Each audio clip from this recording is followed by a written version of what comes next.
Gloria al nombre de Jesucristo el Señor. Bueno, damos gracias a Dios en esta tarde por estar aquí en este momento para llevar hasta ustedes nuevamente. Estamos aquí nuevamente para la gracia del Señor o por la gloria de Dios, para su gloria y su honra. Estamos en la voz de Dios que señala el camino y vamos a estar llevando el mensaje de la palabra de Dios en esta tarde para aquellos que pueden en este momento mirarla o para quienes puedan hacerlo en horas de la noche. Bueno, no sé, el Señor es el que pone esto en nuestros corazones, porque ¿quién más, verdad? Bendito el nombre del Señor. Vamos a tener un tema en esta tarde, en el nombre del Señor. Vamos a hablar unos minuticos acerca de la iglesia frente a la guerra espiritual. La iglesia frente a la guerra espiritual. Y vamos a mirar, vamos a comenzar mirando Génesis capítulo 3, versículo 15. Dice la palabra del Señor así: y pondré enemistad entre ti y la mujer, y entre tu simiente y la simiente suya. Esta te herirá en la cabeza y tú le herirás en el calcañar. Esto se lo dijo Dios a la serpiente. Señor, te doy muchas gracias en esta hora por poder estar delante de tu santa majestad.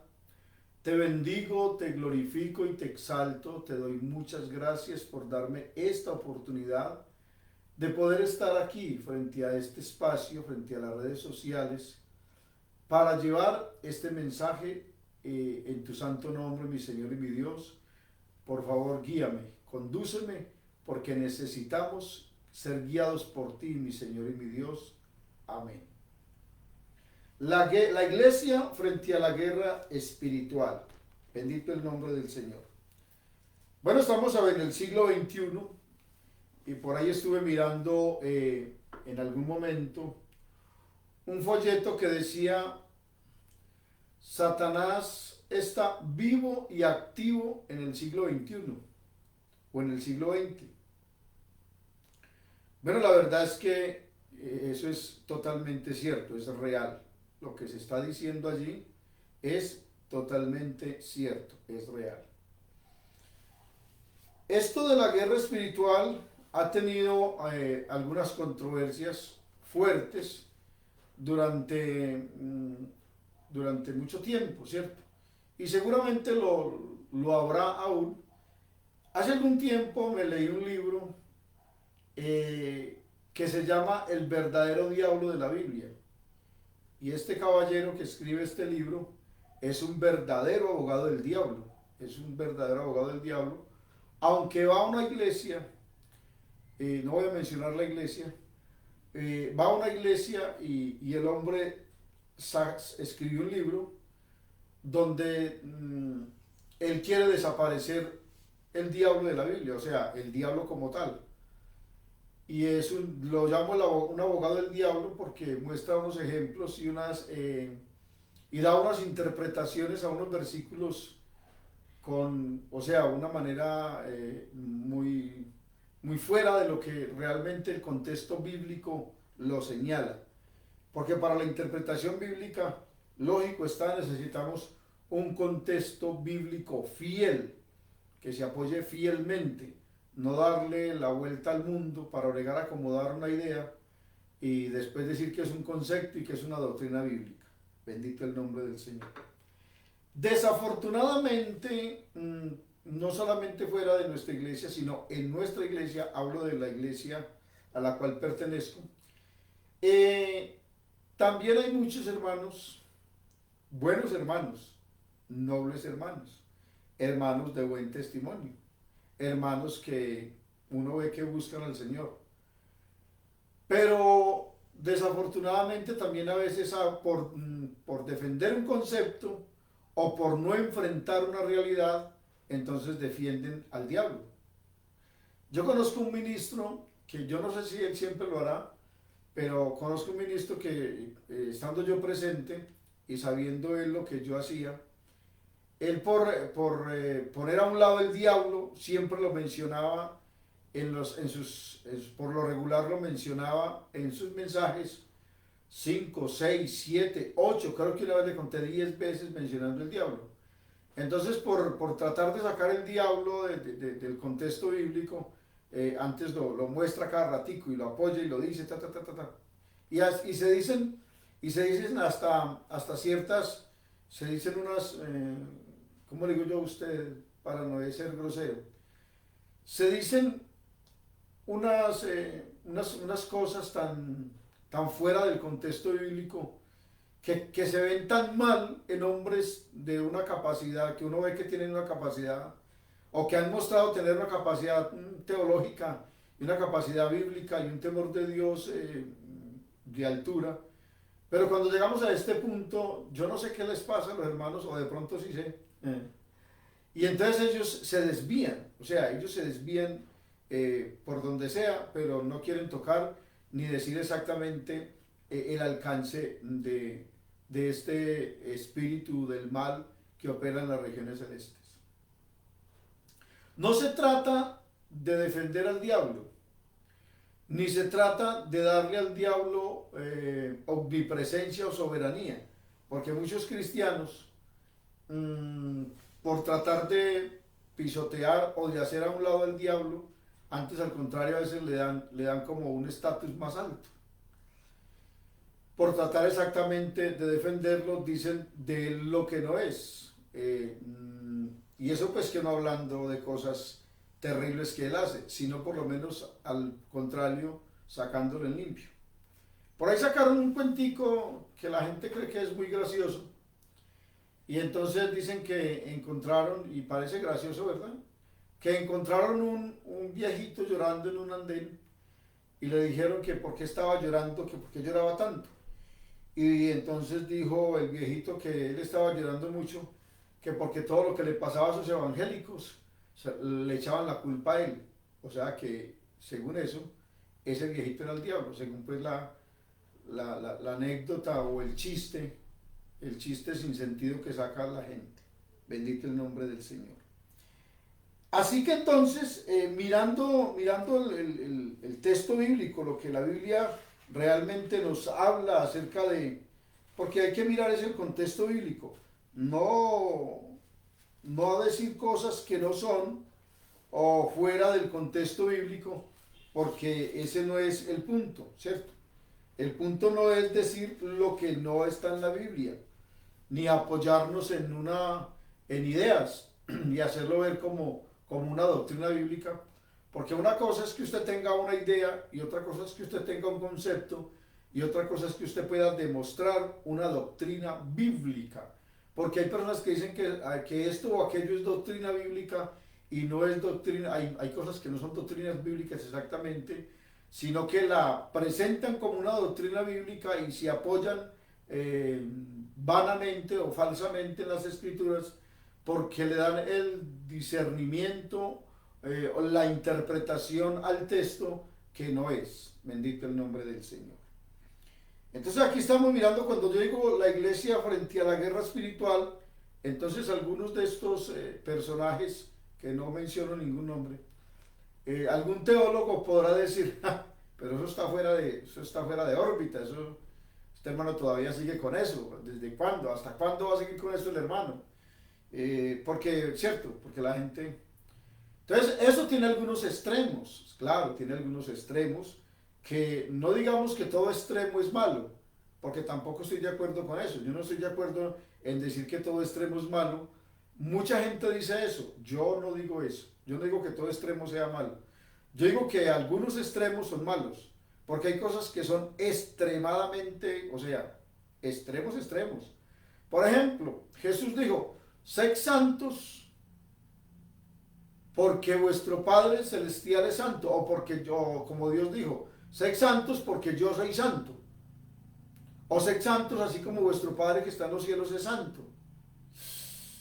Entonces uy, no, pero eso es un extremismo. ¿Cómo va a creer que yo voy a ser santo como Dios? Ni riesgos, eso nunca lo voy a lograr. Pues eso es un extremismo. Y si nos vamos a otro más extremo todavía, Jesús dijo, Sed pues vosotros perfectos, como vuestro Padre que está en los cielos es perfecto. Extremismo, ¿cierto? Pero la Biblia los muestra. Bendito el nombre del Señor Jesús. Entonces, cuando digo que la guerra frente a la iglesia, frente a la guerra espiritual, algunas personas pueden decir, eso es antibíblico, eso no está en la Biblia. Esa palabra de guerra espiritual no está en la Biblia. Pues de pronto así en ese orden, guerra espiritual no está exactamente, pero sí habla de guerra contra los santos y sí habla de un combate espiritual que tenemos, sí habla de unas armaduras, sí habla de los dardos de fuego del maligno y sí habla de las estrategias de la guerra espiritual, sí lo habla como tal. La Biblia es muy clara en ese aspecto. Pero como nosotros creemos que la predicación del Evangelio es simplemente hablar y ya, hermano, limítese a predicar y ya, no se ponga con otras cosas, limítese a predicar, simplemente hable, predique y ya, no se ponga con otras cosas.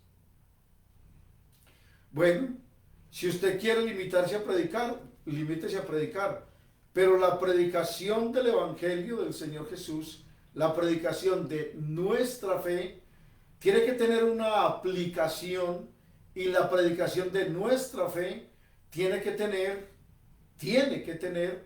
una práctica visible ante los ojos de los hijos de los hombres. Porque claro, nosotros vivimos por fe y no por vista, pero nuestra fe se hace patente, se hace visible, se hace notoria por los resultados de la misma. Porque si usted y yo decimos tener fe, pero no mostramos los resultados de nuestra fe, entonces, ¿qué poder tiene esa fe? Así que yo tengo que mostrar los resultados de mi fe. Yo tengo fe, y fe es creer en lo que no veo, claro. Pero resulta que yo tengo que mostrar los efectos de esa fe que yo digo tener. Bendito el nombre del Señor. Así que entonces, cuando miramos y decimos la iglesia frente a la guerra espiritual, pues me gusta mirar desde Génesis muchas cosas, porque en Génesis pues es el principio de las cosas y desde allí nacen muchas doctrinas que vinieron a reflejarse en tiempo después, pero desde allí estaban. Entonces cuando miro Génesis 3, versículo 15, me doy cuenta cómo Dios estaba diciéndole a Satanás que pondría enemistad entre su simiente y la simiente de la mujer. Enemistad. Cuando usted mira la palabra enemistad, y no sabemos exactamente la traducción original como está escrita, pero pondré conflictos entre usted y la mujer, pondré guerra, pondré enemistades, pondré pelea entre usted y la mujer y la simiente de la mujer. Entonces cuando dice pondré enemistades, pues exactamente las enemistades, las pequeñas enemistades nacen las grandes guerras, y allí no era nada pequeño, allí era algo grande, definitivamente grande, porque aunque apenas teníamos una pareja, hombre y mujer, la humanidad íbamos a ser en número grande y pues Dios iba a manifestarse allí y ya sabíamos, o ya sabía Dios de antemano, la guerra y los conflictos que iban a tener. Es más, Él mismo establece un conflicto, una guerra, un problema, una pelea entre la simiente de Satanás y la simiente de la mujer. Entonces, claro, cuando se habla de que pondré enemistad entre tu simiente y la simiente tuya, entonces dice, pero es que está hablando de Cristo. Claro, está hablando de Cristo como el que lo venció. Pero Cristo no vino inmediatamente. Pondré enemistad entre tu simiente, simiente, una cantidad, simiente, no solamente, ¿cierto? Porque Cristo fue el que vino y venció a Satanás, ¿cierto? Y venció la muerte. Pero antes de que llegara Cristo y después de que Cristo fuera crucificado y resucitado y exaltado, pues aún mayormente tenemos conflicto con Satanás, todos los que seguimos al Señor, los que andamos en sus caminos y los que queremos vivir para Él. Entonces cuando usted mira esto se da cuenta el gran conflicto espiritual que se estableció en el principio de los tiempos, cuando apenas el hombre estaba surgiendo sobre la tierra y apenas el hombre comenzaría a engendrar su propia familia, ya había un conflicto. La Biblia dice, cuando estaba Jesús cenando, o más bien haciendo después de la cena en la Pascua, que tomó el pan y el vino, y diciendo que este es mi cuerpo, que por vosotros es entregado, y mi sangre que por vosotros es derramada. Dice la Biblia que Judas, tras el bocado, cuando Judas se metió el bocado a la boca de pan, dice la Biblia que tras el bocado entró Satanás. O sea, lo poseyó, y mire que el pan venía de la mano del Señor. Y decía que ese pan era el cuerpo del Señor. Pero en ese momento, Jesús dijo que ese era el cuerpo suyo, o era como cierto, similitud, una metáfora, hablando acerca de lo que significa la figura allí, este es mi cuerpo, que es una metáfora. Entonces resulta que la Biblia dice que ese pan que debía de ser bendición para Judas, dice que tras el bocado, no dice que en el bocado o en el pan iba Satanás, sino tras el bocado. Bendito el nombre del Señor. Tras el bocado entró Satanás y lo poseyó. Bendito el nombre del Señor. Así como le aconteció a Judas, que tras el bocado entró Satanás, exactamente creo que pasó en el jardín del Edén, cuando Eva tomó del fruto prohibido y lo mandó a su boca y lo ingirió y le dio también a su marido. Tras el bocado entró Satanás y operó, y abrieron las puertas que hasta este momento están abiertas en la simiente humana, para que Satanás posea las mentes, posea los cuerpos, posea el alma del hombre. Bendito el nombre del Señor. Y tenemos allí inmediatamente un resultado bien fuerte, el cual ha sido también muy mal interpretado por algunos incautos y herejes, hombres que no tienen temor de Dios, aunque creen tenerlo y creen presentar una buena doctrina y una doctrina exacta. Y entonces la Biblia dice que así como como Caín, que era hijo del maligno, entonces cuando dicen que Caín era hijo del maligno, entonces algunos quieren aprobar o quieren confirmar o asegurar que Caín era hijo, que la Biblia dice que Caín era hijo de Satanás o del diablo, que era hijo porque pues Satanás tuvo relaciones sexuales con Eva. Eso es risible, y mucho más en el siglo XXI. Y lo más terrible es que hay personas, teólogos, que uno los ha respetado y los oyen hablar acerca de estas herejías, y perdónenme la expresión porque soy grosero en lo que digo, en estas idioteces, queriendo hacer creer que un espíritu como Satanás o un demonio va a tener relaciones con una mujer y va a engendrar un hijo. De lo que yo conozco, que conozco un poquito, llevo algunos 23 años con este asunto, conozco un poquito, y en lo que he investigado y en lo que he mirado en la práctica misma con otras personas que he visto, cómo Satanás opera o los demonios operan con relación a este punto de tener relaciones sexuales ya con hombres o con mujeres. En una ceremonia satánica o en una misa negra, cuando una bruja se va a graduar, por así decirlo, como bruja, o también hasta un satánico como tal, un hechicero o un papa, bueno, por lo regular Satanás tiene relaciones sexuales con ellos. Pero una cosa es que Satanás o un demonio o un espíritu le haga sentir un orgasmo a una mujer, y le haga sentir que está con un hombre, y le haga sentir un orgasmo extraordinario a una mujer. Eso es una cosa.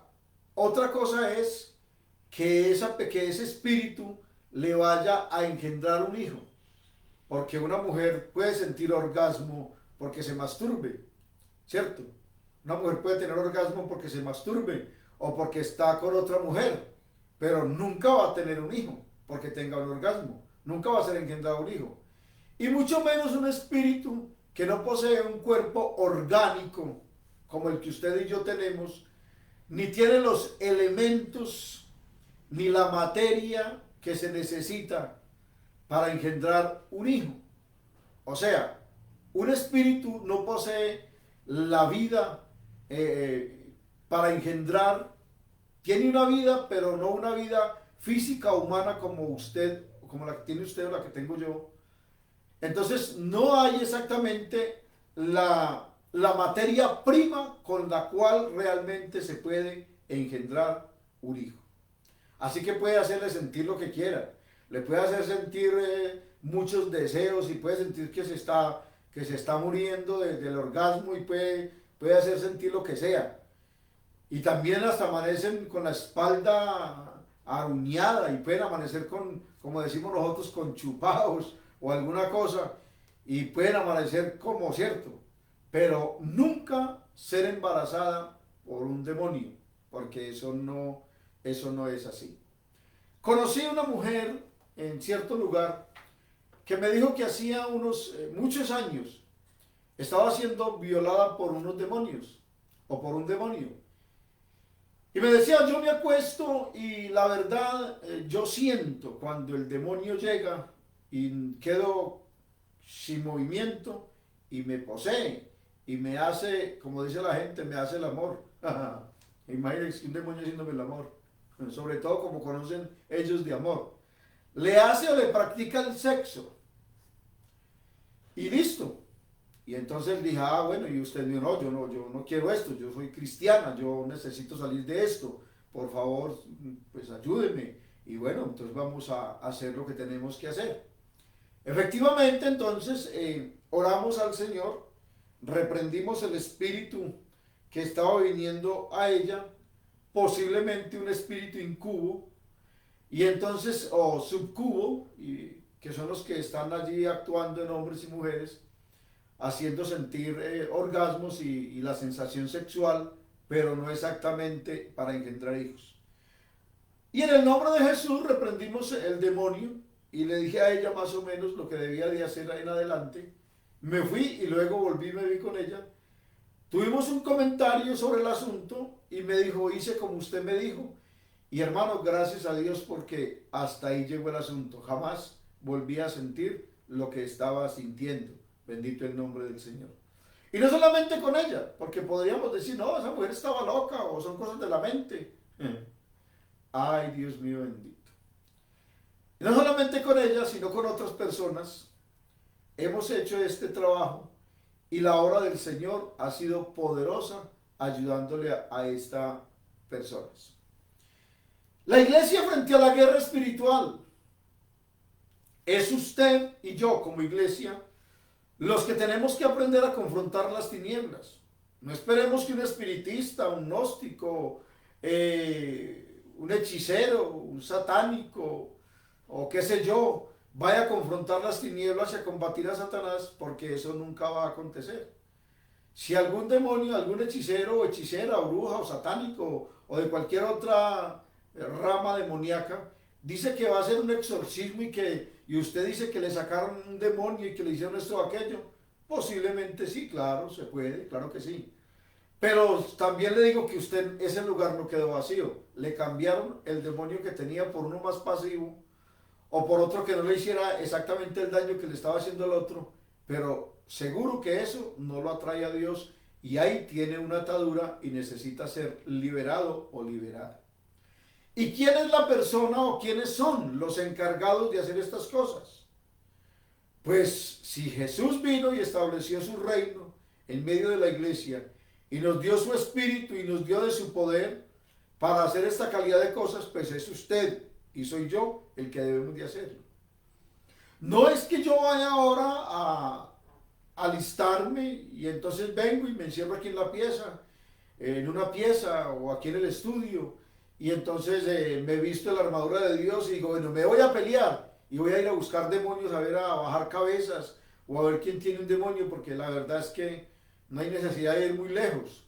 Yo me salgo aquí a la puerta, aquí en la calle y ya, mucha gente pasa endemoniada, no hay necesidad de ir muy lejos. Dios no me ha mandado a eso es verdad, el Señor no me ha mandado a eso. Me mandó a predicar el evangelio, amén. Me mandó a anunciar las buenas nuevas de salvación, amén, eso es verdad. Pero antes de llegar o para llegar a Marcos, San Marcos 16, 15 y 16, sería bueno que nos diéramos también una pasadita por Efesios 3:10, donde habla acerca de la comisión que tiene la iglesia y es de dar a conocer a los principados y a las potestades en los lugares celestiales la multiforme sabiduría de Dios. Cuando se refiere a darle a conocer esto a los principados y a las potestades en los lugares celestiales, y que es la iglesia la que tiene que hacer esto ya no es pasividad. Esto ya no se hace con pasividad, sino que se hace con violencia espiritual, por llamarlo de alguna manera, con estrategia de guerra espiritual, con poder de lo alto. Bendito el nombre del Señor. Porque en los aires, dice la Biblia, que operan las regiones, en las regiones celestes, operan las 4 jerarquías demoníacas que muestra Efesios, que muestra el apóstol Pablo en Éfeso, o más bien el Espíritu Santo a través del apóstol. Y es usted y soy yo los que tenemos que estar alerta frente a estas cosas. Así que voy a dejar hasta aquí, y mañana, haciendo la voluntad del Señor, continuamos con el tema, porque hay que predicar la palabra de Dios. Recuerde que esta es la voz de Dios que señala el camino. Y si la voz de Dios señala el camino, es lo que tenemos que hacer. Bendiciones para todos. Feliz tarde.